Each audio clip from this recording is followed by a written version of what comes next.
Hi, Eve. How are you?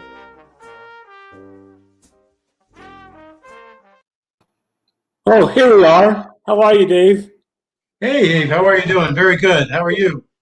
I'm good. Another week, another Thursday, and we're so happy to be with Greenwin Sweeps. Yes. It's November, already November 5th, and it's 8 o'clock. We are live. Five. I'm Avery Absolutely. Saltzman, My name's and David Eisner. we're the co-artistic directors of the Harold Green Jewish Theater Company, and we come to the Greenwin Sweeps with a conversation for the next half hour, and it's I've been looking forward to this one for a long time. You want to do the introductions of this really Sure. awesome Yes, I got guest? full man. Yes. Sorry, you froze there for a minute. I will introduce him. He's the recipient of the order. He's the recipient of the Order of Canada, and really the one of the founding fathers and bedrock of stand-up comedy in this country. He's a writer. He's the artistic director of the Humber comedy program, Humber College comedy program. So many credits to his name, and we're thrilled to have Mark Breslin. Welcome, Mark Breslin. Thank you. Thank you. Nice to be here. There he is. Thanks. Glad you're here. Myself appropriately. You mentioned the Order of Canada. I want you to know I'm wearing the pin. I wore the pin for you guys. Oh, there it is. Nice. Now, Wonderful, beautiful. I only wear it when I'm wearing a sport jacket because I look really dorky when I put it on my bathrobe. And my wife says, "Please, can you take it off? You don't need to wear it around the house like that." And she's right. But anyway, it was really great that I had the opportunity to wear this pin. I wear it with pride. Let me ask People you something. recognize it? I'm sorry? What was it like getting the order? What was it like receiving the Order of Canada? Were your parents alive? Well, And what were your thoughts going through your head? Well, you can't campaign for this. If you do, it really sets you back. So other people have to feel very strongly that you've contributed a great deal to the country. It's not an arts award. There are actually very few people in the arts who get it. It's mostly scientists, philanthropists, politicians, but they sprinkle in a few people in the arts. I was kind of surprised I got it because I'm not the most, how do I put this? I'm not the cuddliest comedian in the country. I'm kind of acrid and cynical, and I'm very urban. I'm not a hoser, and the traditional stand-up comedy in this country is really the hoser tradition, which I that's just not part of what I do.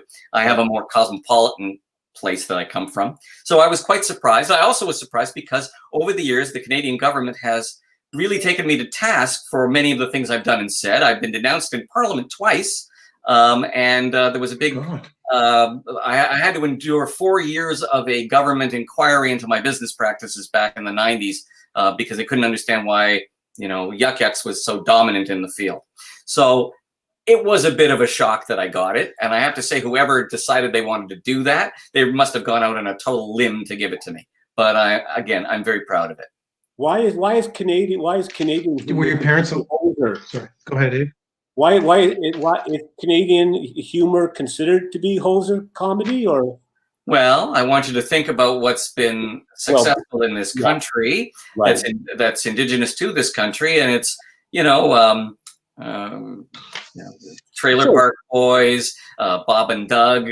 I could go on with a long list, And I'm not saying it's not good comedy. I'm just saying it comes from generally small town or rural impressions. My comedy comes from big city or even international impressions. Was that a conscious choice that you made to not go that route, or how did that develop?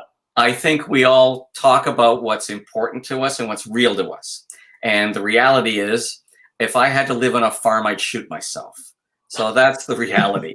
I'm such a city guy that when I have to take a walk in nature, I can't wait to get back onto Bloor Street and look in the store windows. Wow. So I'm very much an urban guy.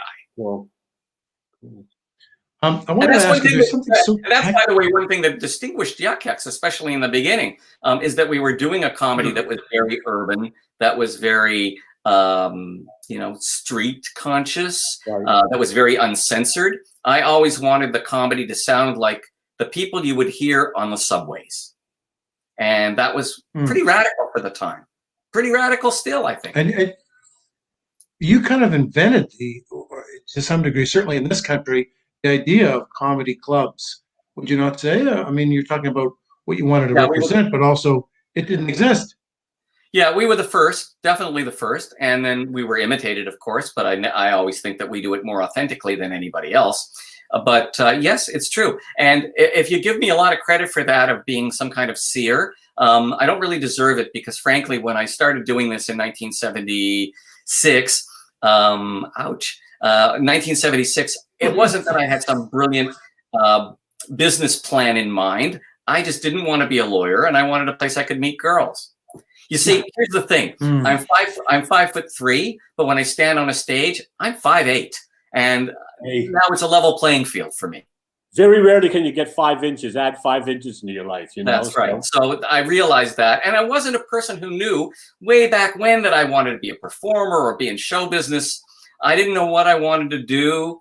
I thought maybe politics or writing or public relations, marketing, something like that.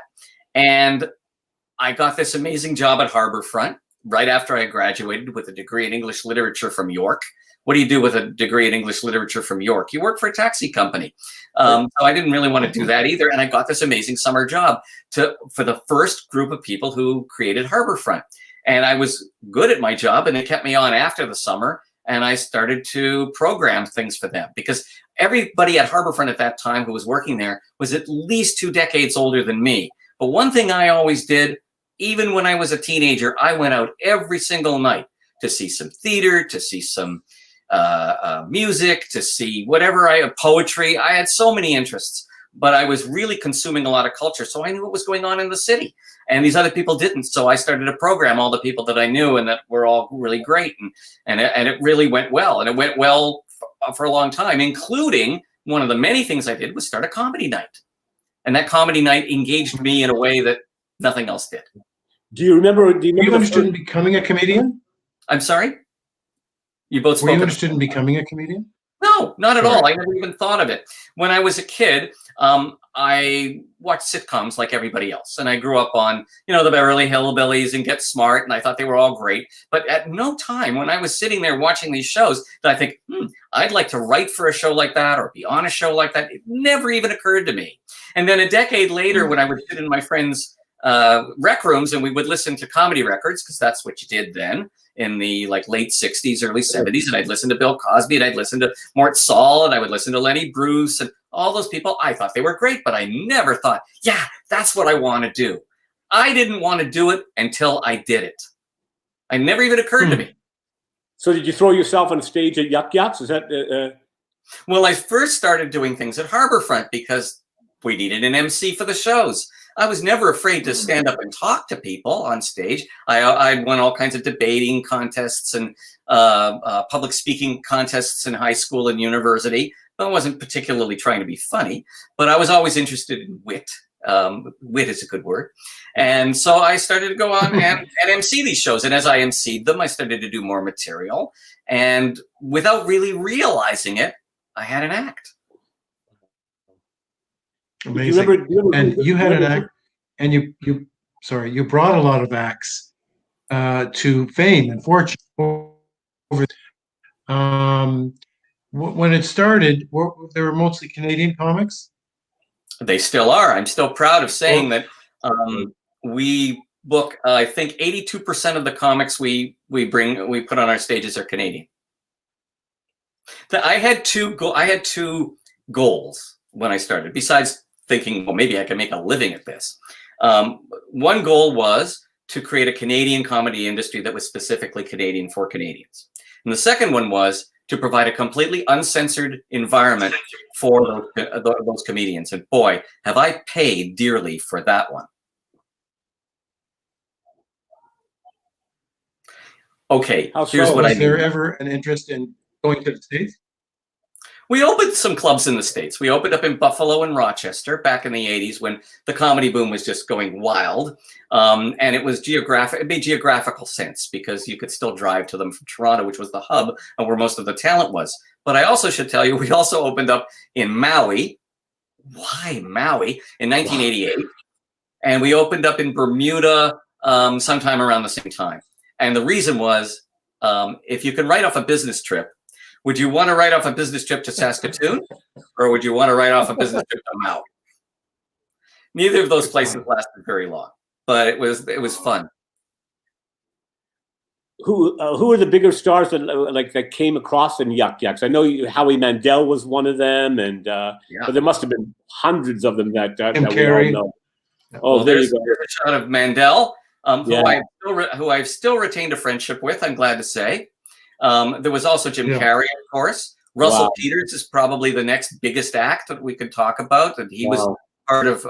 Look at all these guys. Oh wow, that's from the Toronto Comedy Festival, which I ran for about 9 years. Oh man!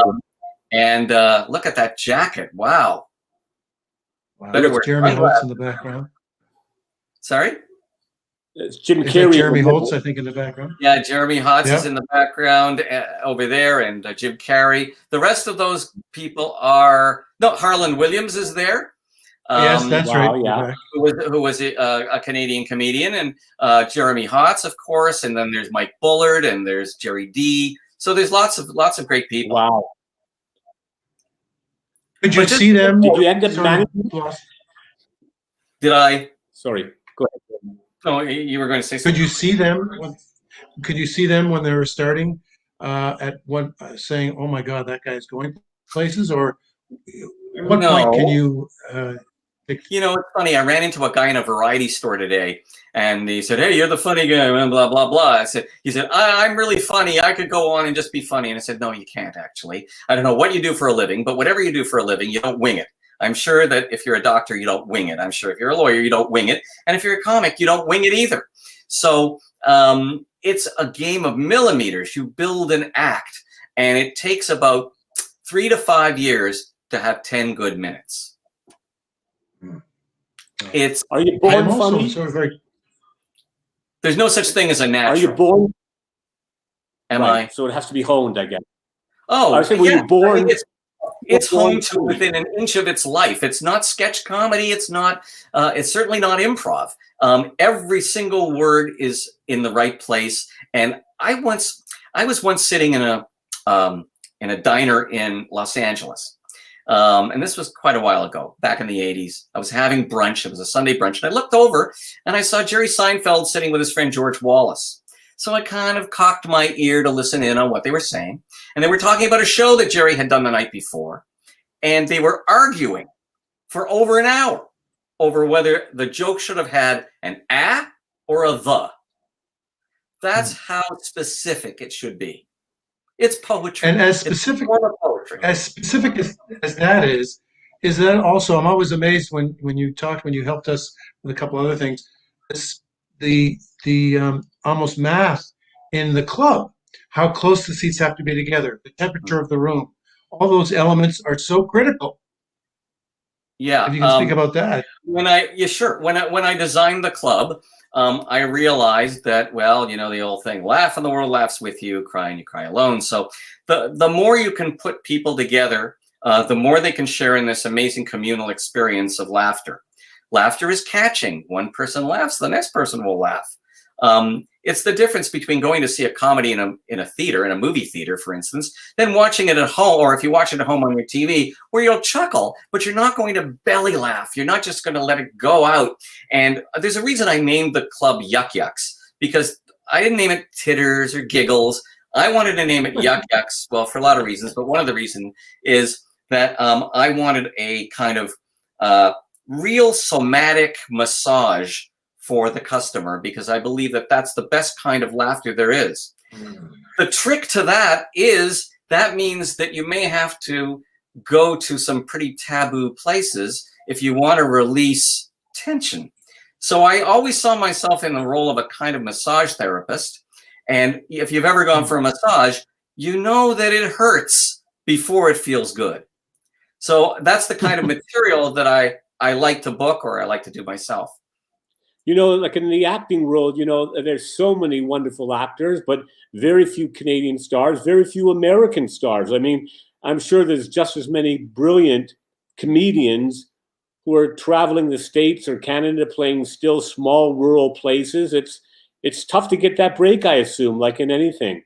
There's only room for a fixed number of stars in any generation and of any kind. But, you know, things have changed a little bit thanks to the internet, thanks to streaming, thanks to these kinds of things. People can now find their own audience. And if you just have 1,000 fans in every city you go to, you can sell out any club and you can charge a good top dollar for it.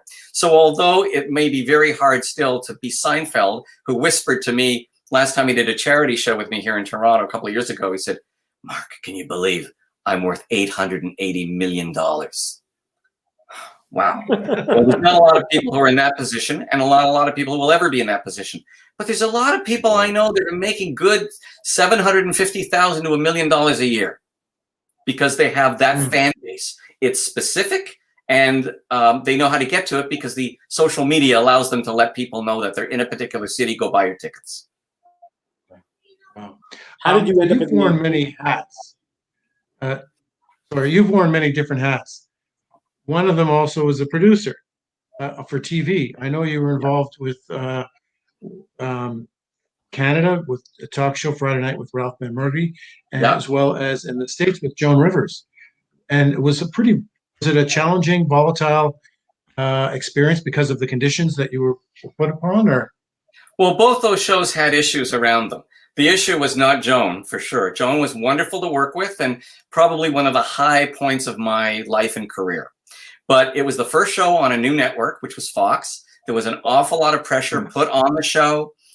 They had made promises to their franchisees of a certain level of ratings they would get. And if they did get those ratings, they would pass the money back to the franchisees because they never believed that, sorry, affiliates is the right word. They would pass that money back to the affiliates because that's how sure they were that it would be that much of a success. Well, it wasn't. And so the show wound up costing Fox all kinds of money. So there was all kinds of tension on the show constantly. So we had to deal with that. With the Ralph Benmergui situation, it was a bit of a different thing where people thought it was an expensive, lavish show and money shouldn't be spent on that kind of a show in Canada. And we were always fighting that. Wow. You were mentioned before we went on, it's a great story how Trump came into your green room when you were producing the Joan Rivers show. It must be a heyday for comedians right now. I mean, to have that gentleman. No, actually, Avery, it's not. People are so sick of Trump and so sick, and they have been for at least a year, that you could sit in one of my clubs for, a year and not hear the name Donald Trump. Okay, that's interesting. It's just an overdose. Everybody has OD'd on the guy, and I really hope that he's out for a lot of reasons, but including the fact that I just can't take the drama anymore, and it sucks the energy out of the room, which is, of course, what he wants. Yes, I did meet him. Before he was a star, he was a real estate developer star, but he was not a TV star, not a politician. 1991, he would come into the green room in New York, and he would kind of act all like, the most important guy in the room, although he had nothing to do with the show. He would drink the booze. He would come with girls. He was just that ugly American, and I disliked him on sight. Were you one of the producers on the documentary When We Were Jewish? When they were Jewish? No, that's Alan Zweig's film. And interestingly enough, I went to school with Alan Zweig. He was in my class at Forest Hill Collegiate. And he asked me to be in on that doc, but I did not have anything to do with the production of it itself. There was a heyday of Jewish comedians. Is there something in the Jewish DNA? I mean, just the makeup of that film, that documentary was really fascinating.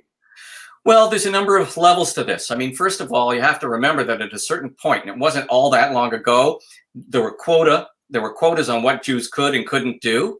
And of course, my father told me stories about how, one of my uncles was the first Jewish orthopedic specialist because they didn't allow that in those days. So there wasn't a lot you could do at a certain time at the beginning of the 20th century. A lot of very smart, clever Jewish people went into show business because there were no restrictions. So that sort of started everything. And then there's the issue that, Jewish people have always been the people of the book. Mm-hmm. So we've always been storytellers. And don't you think it's interesting that the name of one of the most prominent Jewish directors is Spielberg, which is story, right? Mm. It's all about story. He's a story in his name. And then there's the issue of comics are always the official or unofficial opposition. And we're trained, Jewish people, I think, are trained, and it's ingrained in our DNA to be in opposition to the general culture, because even in the Talmud, they print the minority position as well as the majority one. So if you want to be a comic, you want to be an outsider, but you don't want to be so far on the outside that people don't relate to you or right. And you equate, and that's kind of and also the Canadian in society. That's what I was going to ask you. Being the other, being Canadian, and how we've been successful. Well, we always have our face pushed against the glass of American culture, which allows us to be part of it, but we don't feel morally complicit in it. I think SCTV is a perfect example of that. It's all Canadian kids who grew up on American television, but they couldn't get a job at it, so they did what they did. That's what they did, and of course they did it brilliantly. Yeah. Is there I know women had a harder time getting into comedy. Are there rules for women that are not for men and vice versa, or in being a comic? It's changed over the years, and now actually it's kind of it's almost easier to be a woman comic because everybody wants to see one. I always get calls from we do bookings all across the country, and so many organizations say, do you have any good women? Can you send a woman off onto this show? Please send a woman onto that show. So things have really changed. When I got into it, I think there were 4 female comics. That's it. Now I would say 25% of the comics in the city are female. Right. And we should tell all the residents that Yuk Yuk's is open. I mean, I think Greenwin is across Ontario and the East Coast as well. But Yuk Yuk's is opening in Toronto, but you're open pretty much across Canada, are you not? Well, we did before COVID. We had 14 clubs across the country. Of course, they were all shut down, and now they're slowly opening according to whatever provincial legislation is around.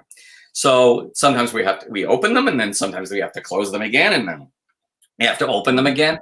But as we speak, my clubs are open in Calgary and Edmonton, and in Burlington and in Oshawa. London, Ontario will reopen this weekend.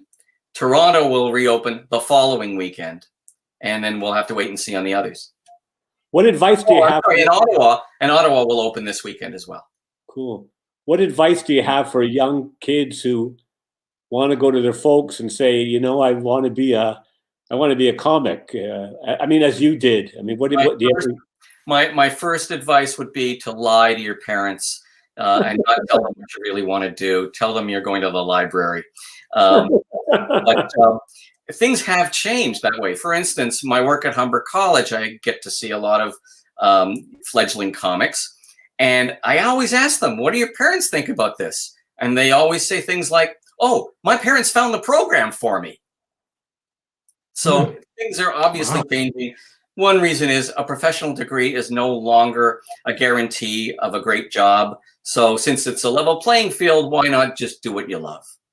But I also do tell them, if you haven't made it in some way by the time you're 35 to 40, whatever those markers are, if you've never been invited to perform it just for laughs, if an organization like Yuk Yuk's hasn't signed you to their roster, if none of these things have happened, then you have to confront the issue that this may be a hobby for the rest of your life and to work on plan B. Right. Any young comedians that we should be excited about that are coming up the ranks that you have an eye on? Well, when you say young, you may mean something different than what I mean. So I don't know whether you mean people. Do you mean people who are like, if I mentioned Nikki Payne, many people would say, who's that? But as far as this country goes, she's already a star. So, this is all relative. But you should go on the Yuk Yuk's website, and we have lots of stuff on there. We have lots of YouTube clips that you can access, all Canadian comics, and you can see who you like. And then you can find out when they're playing at the club, and you can go down to your local club and see them. What is your Mark? What is your son's name? Okay, my son's name is Jackson. Now, you're probably wondering why he was named Jackson. We named him after Jackson Pollock. We did not do the traditional thing and name him after my grandfather. No, we named him after Jackson Pollock because my wife and I both are huge admirers of Jackson Pollock, and we think that Jackson Pollock was one of the first artists to really sense the breakdown of order in this world and see order within chaos and chaos within disorder, within order. But the real reason is because there's a little known Jewish tradition of naming your firstborn male child after an alcoholic womanizer. And that's what we did. Surely when he was a kid, when he was an infant, no, not many people know that. When he was an infant, in fact, I would look at his diaper, and it was very much like Pollock's brown period. There you go. Is he funny? Is Jackson funny? Yes, he is funny, which leads to the question, is this genetic or is this environmental? Certainly musical ability is genetic. That's been proven. Comedy, less so. I think comedy is more environmental. You grow up with it. My mother was funny, and I'm sure that's one of the reasons that, I had an interest in comedy. My father was not funny, but my mother was very funny. My mother could really tell a story. My mother could get lots of laughs. But there's not that many examples of, say, comedy dynasties. There are a few. The Wayans family, for instance. The Elliots are another. Albert Brooks' father was Park Your Carcass, who was a famous kind of Yiddish-inflected comic, who died, by the way, on a dais giving a speech, doing a funny speech. Because if you're going to go, that's the way to go. And his brother, Albert's brother, is a that's right, Bob Einstein, producer. Yeah. So there are some examples of comedy dynasties which might lead you to think that it was somewhat genetic, but everything I look at and see makes me think it's environmental in some way. Well, unfortunately, we're glad that you. We're glad that you were in the environment with your mother, because you're a real treasure to Canada. Thank you. It's true, and all the wonderful fertilizer that you've put on this country, so to speak, that have brought forth such wonderful comedians and comics and laughs to everyone who experiences your. Well, David, I think if you talk to anybody, they'll all tell you that I'm completely full of fertilizer. So, well, there you go. you wear that pretty well, and well deserved. Thank you, Avery. Our pleasure. Before we go, I just want to say thank you. Our guest star next week is from Broadway star from Spider-Man and Beautiful, and was Degrassi, Jake Epstein. Really young, fantastic guy. And before we leave, we always finish with the Greenwin lightning round. So here we go, Mark. First question: do you have a middle name, and what is it? No, I do not. When I was born, my parents were very poor, and they couldn't afford the extra middle name on the birth certificate. So no, I don't. There you go. Dark or milk chocolate? Dark or milk chocolate? Dark. Okay, I'm sure I know the answer to this. Fox News or CNN? Come on. Okay, there you go. Come on. But it's interesting. Favorite TV, which is also good. That's true. Yeah. Favorite TV series of all time? Oh, My Mother the Car. One of your favorites. Hey, and Southern and Jerry Van Dyke, a comic. They were fabulous at it. That was such an underrated gem. Oh my God! Everybody knows in the second life you all come back sooner or later. Anything from a pussycat to a man-eating alligator. Well, you all may think my story is more fiction than it's fact. It's fact. Believe it or not, my mother decided she'd come back as a car. She's the very own shining star. A 1928 folder. Mother dear. She helped me through everything I do, and I'm so glad she's here. My mother the car. There you go. Actually, I was writing I was writing something about an sitcom about an incestuous necrophiliac called My Mother the Carcass, which is not quite the same thing. Was that too far for this group? I'm sorry. There we go. No, we don't know. You got to push the boundaries. Who was your teen idol crush? Abby Hoffman. Cool. Wow. And your 2020 crush. Everybody had a picture of some, gorgeous girl on their wall. I had a picture of Abby Hoffman on my wall. Fascinating. And your 2020 crush? I'm sorry? My 2020 Your crush. 2020. My wife, of course. Yes. What do you think I'm going to say? What is wrong with you, David? And last question. And we have one final question. If you have one word for humanity, what would it be? One word? Yeah. For humanity? For humanity, yeah. Growth. It's a good word. Good. Yeah. Love it. Well, listen, my friend, thank you for a great half hour. And I think we're going to see you in a month's time on our conversations on the Green series where we could talk and laugh more. But for this half hour, it was a real pleasure just being with you for the time. And we thank everybody for watching tonight. We'll see you next week. And to Mark Breslin, a big round of applause. Thank you, Mark. Really appreciate it. Thanks. Take care, guys. Good night. Okay, good night. Good night.